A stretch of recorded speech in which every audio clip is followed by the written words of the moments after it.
ku rattaba mana subscribe sannan ku danna ƙararrawa. Haka zalika ku baɗa mana like, ku saburbuɗo mana sharhi sannan ku yaɗa wannan ɗauka. Dai kenan. Assalamu alaikum warahmatullahi wabarakatuhu. Ya yi wani musulmi a yau ma mun dawo da shigar tunatar da mutane kuma da ba su manyan shawarwari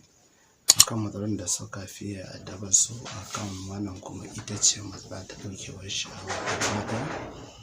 Za ka samu mace ta kai mace ma samu ta ɗauke sha'awarta ko tana zuwa ta zo ta koma yau ka je ta gobe ko kuma ka je da ta ɗauke duk kamar kallon ta. Haka zalika kuma da samun ɗan namiji shi ma yana fama da wannan matsala ɗin wacce ya ce da ya sami da matarsa da ji baya ya ƙara sha'awa ko kuma ya samu sati biyu ji ya sa da shi ma hakan ma ji baya sha'awa ko kuma bayan sati guda ya ji kamar ya gan alamar damar kowace mace amma daga lokaci shi ma ya ji sham ka ji labari kamar a news day a lokacin da ka zama bani kuzari. To wani matsaloli sun ɗan yawaita ga zukatan mutane ko kuma ce yawan al'umma suna fama da wannan rashin ɗaukewar sha'awar. To kuma mun tasirantu da yawan tambayoyin mutane sai muka ce za mu ba su gudunmawa ko kuma ba su shawarwarka akan wannan matsala tasu ta ƙarancin sha'awa da izinin Allah kuma za mu yi ƙoƙari iya bakin sanin sai muka samu wasu fa'ida guda biyu a nan kuma abin da Allah taimake muka samu duk abubuwa ne masu sauƙi da mun muku alƙawarin da muna kawo abubuwan da za ku iya haɗa su a cikin izinin Allah. Wani abin za ka nema ba komai shine na farko za ka samu nonon saniya, na biyu kuma ka samu kanamfari. Don ka samu misali nonon saniyan nan nonon tinkiya please ku haƙuri da Allah nonon tinkiya in ka samu nonon tinkiya ne ka samu misalin kofi 3 haka kanamfari ka same shi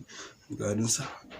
sai ka samu kofi ɗaya misalin ka samu teaspoon sai ka samu teaspoon ka samu kanamfari cikin sai ka zuba cikin